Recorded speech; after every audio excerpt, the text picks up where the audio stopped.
Welcome to the Flowering Daydream podcast, where daydreams become reality.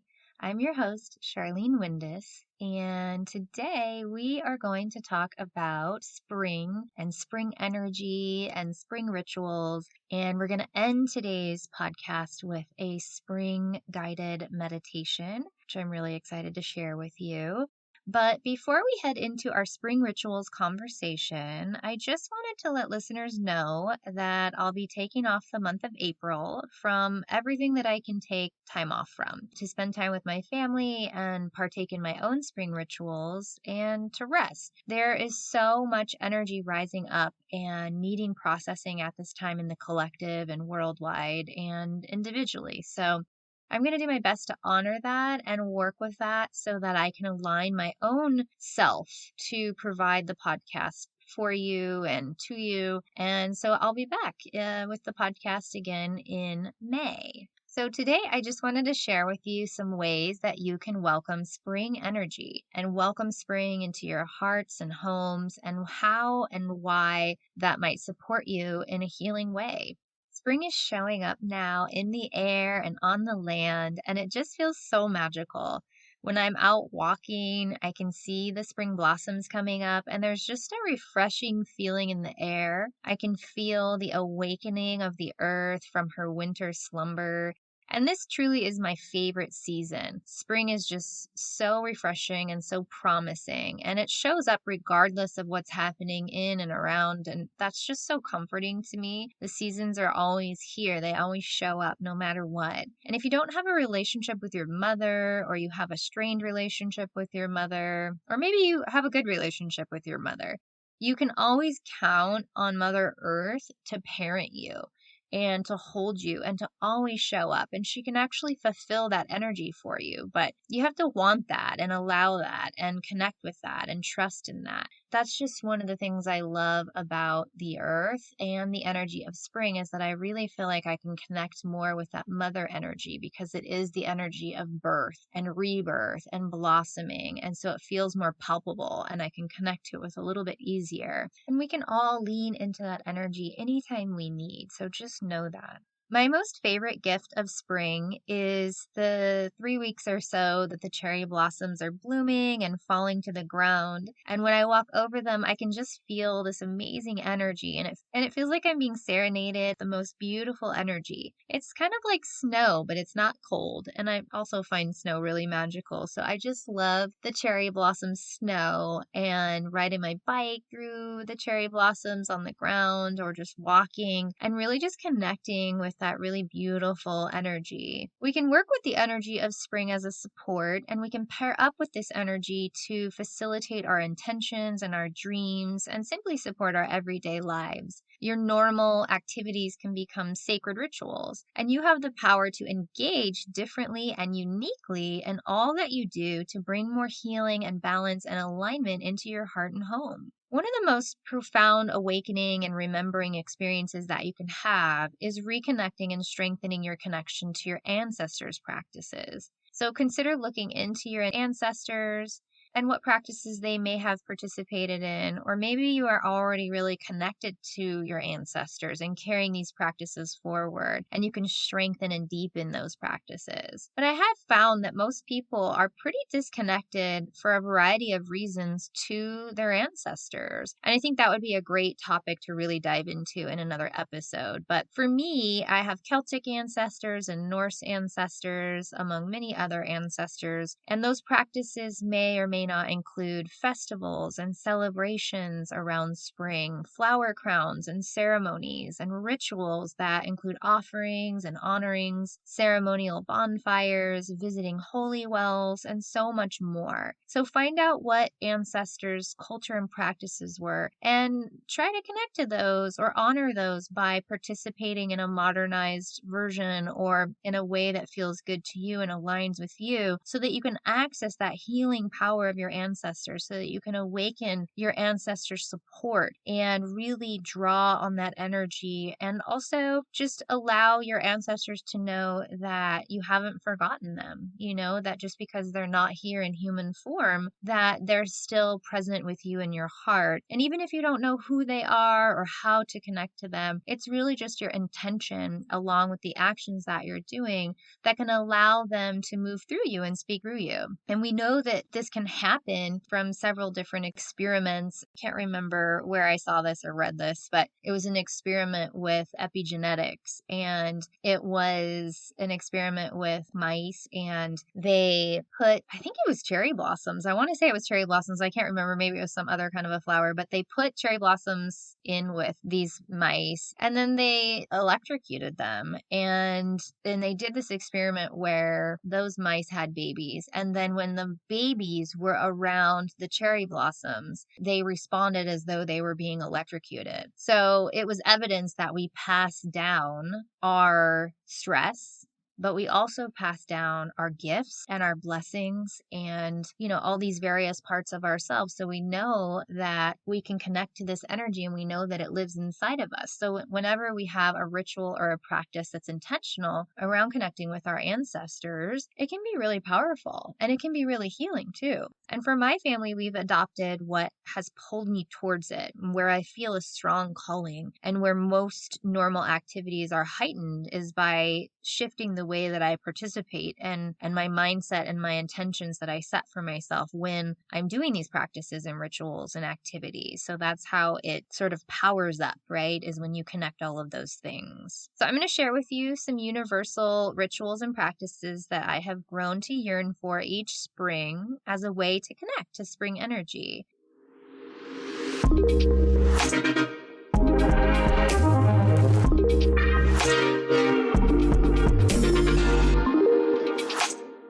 For me, it only feels natural around spring that I feel this urge to purge and clean my space internally and externally, like pulling out the fridge and the oven and sweeping behind them, cleaning out junk drawers and cupboards, cleaning out my closet and the garage, but also my mental space, cleaning out my emails and my phone, and realizing that this is also an energetic cleansing. So when you choose to do any one of the things that I just mentioned, you can set the space and the intention before you begin to shift the space into a more spiritual and energetic space. And in the preparation of setting your space, you might say something like, I am asking Mama Earth, my ancestors, and Spirit to cleanse and clear my space and my energy emotionally, mentally, physically, and spiritually while I clean and organize. Or you can make it your own and say something that calls to you, but you want to draw that in to shift the space before you do these sort of ordinary acts and make them extraordinary acts.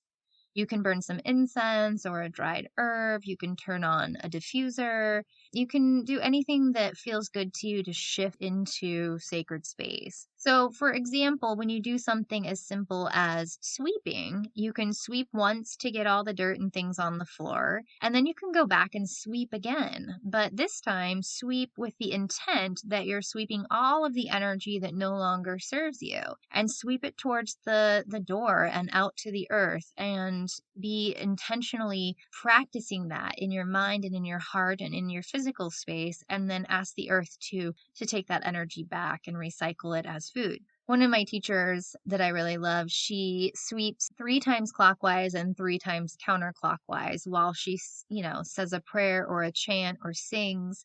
You can do anything you want. Having a spiritual or an energetic practice is a creative practice. There's not many rules or restrictions around what that is for you. And when you really tap into your intuitive power and allow your body to lead you, you'll be really surprised at what comes forward and how you can create that really sacred environment where you're doing something as simple as sweeping. Open the windows when you're cleaning your home and let that spring air fill your space. Bring in some flowers or some rosemary or something from outside and have it in the main room where you spend the majority of your time, like the kitchen or the communal space. And that's one way to invite that spring energy into our home. And once you've completed whatever physical cleaning that you are doing, go through your house or space and dance or sing or play chimes or burn herbs. I love to burn roses and lavender to really bring that floral energy into my space, that spring energy.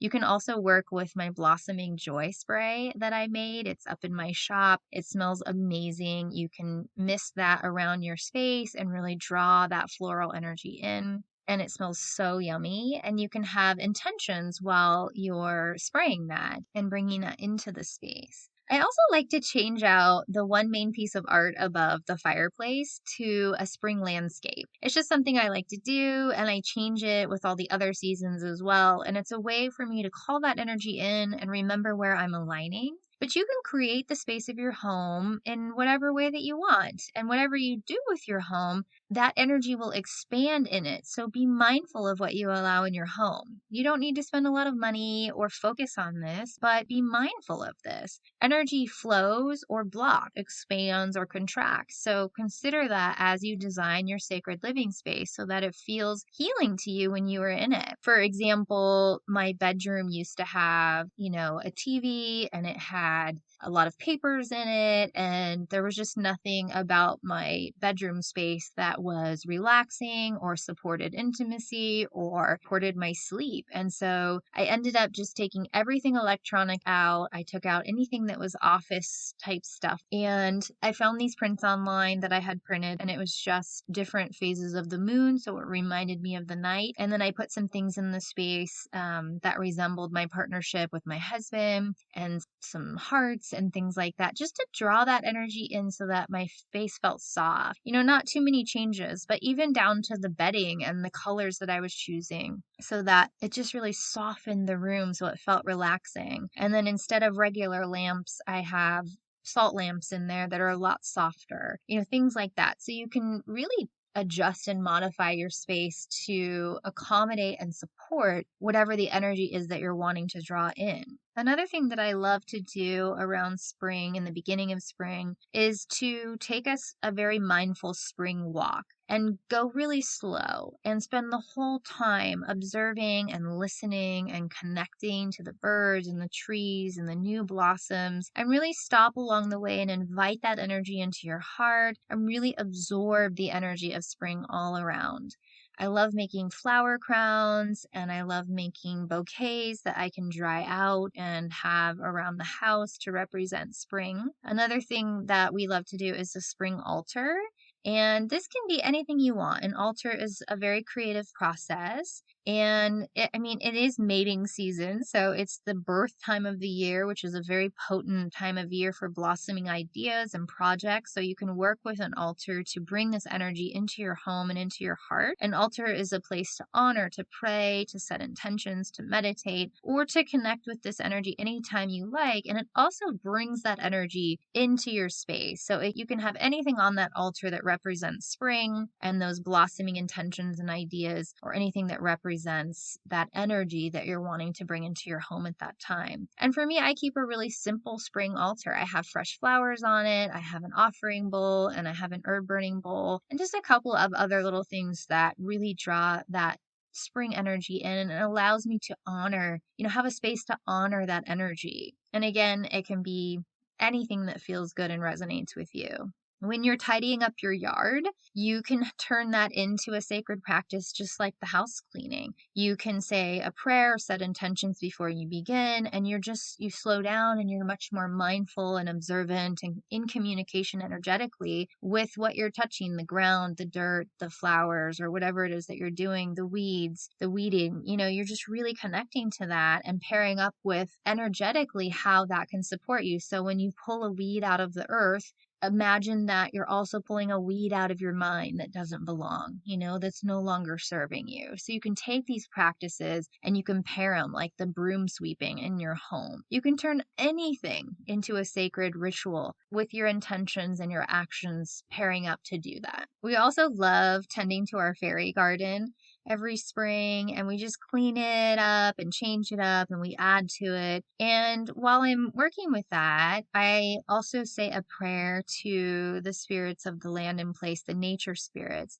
And my kids love tending to the fairy garden with me, but I use this time to also pray and let the snails and the butterflies know and the hummingbirds know that they're welcome in our yard. And our yard is always filled with frogs and butterflies and caterpillars and everything. It's such a vibrant yard. And we do have bird feeders and bird baths and bird houses to really just draw in as much nature as we can get. We live in a development with a lot of houses and we have very small yard and we're very close to other houses, but I do my best the yard that we have to draw that energy in, but also to be in connection with the land, the nature spirits in the land. It's like the more we're respectful and honoring of that, the more fruitful the land is, the more healthy the land is. It's like, ignoring something or acknowledging something, and it receives and lands differently when we acknowledge it and when we honor it. And planting seeds is another way to support your manifesting and your intentions. You can hold the seeds that you're planting to your heart and you can say out loud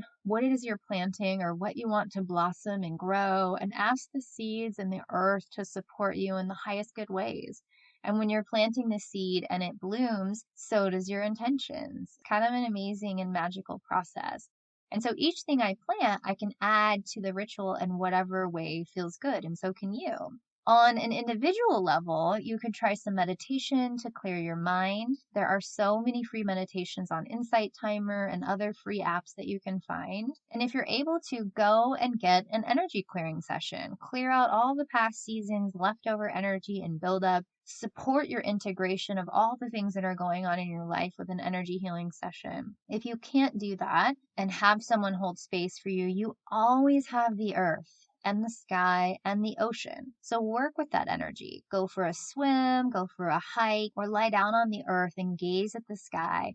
And just invite the earth to cleanse your energetic space, cleanse your mind, cleanse your body, and cleanse your soul. You have the option of taking a ritual spring bath where you can add fresh flowers and salts and oils into your bath. And, again, set the space before you enter the bath to be a healing space. You can also do a shower scrub mixed with salts and flowers and oils if you don't like to take a bath or you don't have access to a bath. But you can really just make any ritual that feels good to you or that you feel inspired and guided to do. It's just a very creative process. And when we allow our body and our hearts to lead us, it becomes this really beautiful thing. So whatever practices that you may be connecting with or developing or seeking, may your spring be filled with abundant energy, nature connection, and blossoming joy.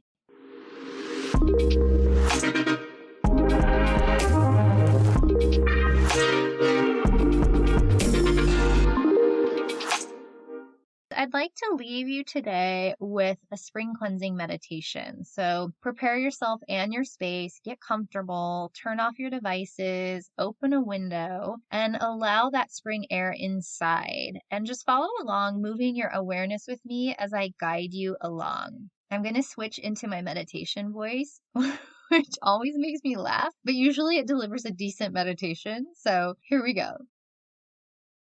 Begin to take a few deep breaths to calm your nervous system. Align your body, mind, and spirit with the intention to become fully present.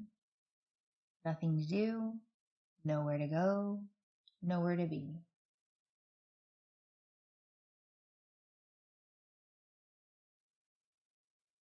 Breathe in blossoming spring air and breathe out anything that you are ready to release. Breathe in expansion. Breathe out constriction.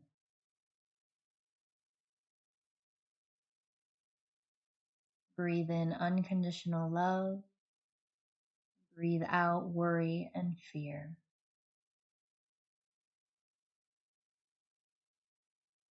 Breathe in unlimited expression and breathe out restriction.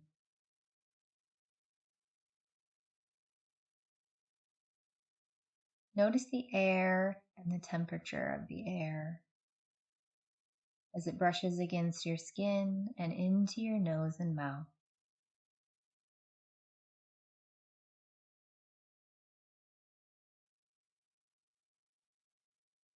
Notice what you are hearing, if anything at all. Birds chirping outside, cars driving by, background noises. And allow your hearing to jump from sound to sound for a moment.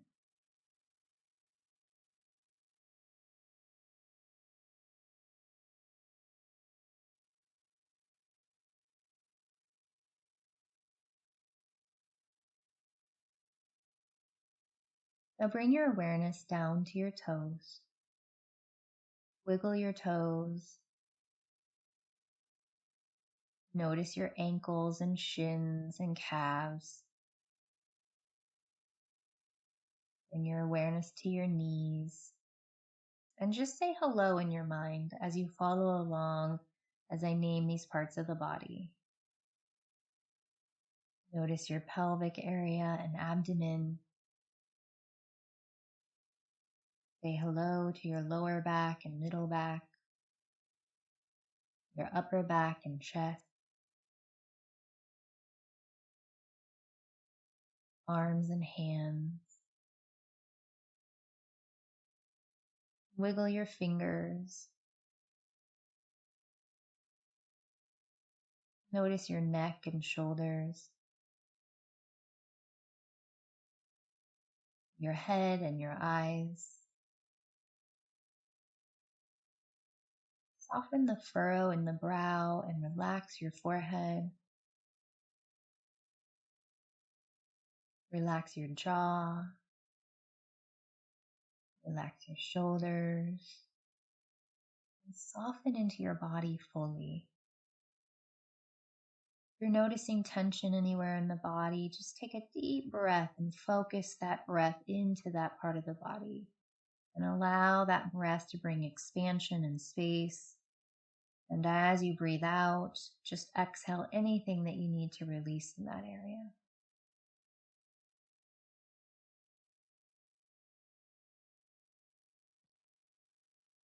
Now work with your imagination and visualization.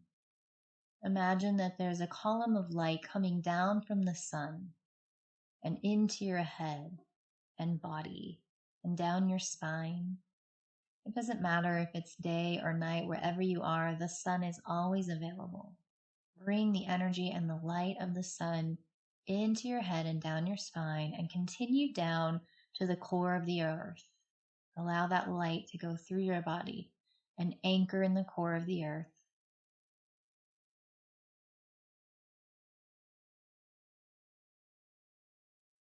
And invite this bright sun energy and light to expand from inside your spine to all of your muscles, all of your cells and bones, until you are glowing from the inside out.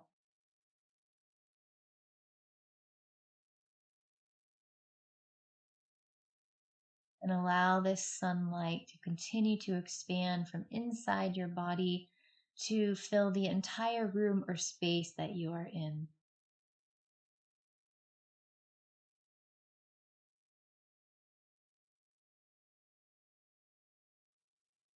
And now imagine that before you is a pathway. And on each side of the pathway are cherry blossom trees in full bloom, pink and white, soft and aromatic. And begin to walk down this path of what seems to be endless cherry blossom trees.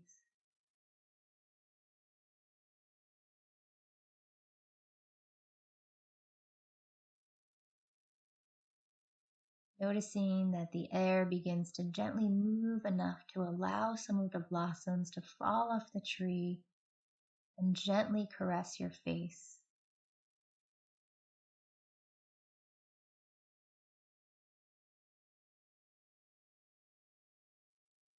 And as the blossoms begin to fall to the ground below you, you walk along serenaded in love, endless possibility, and nurturing softness.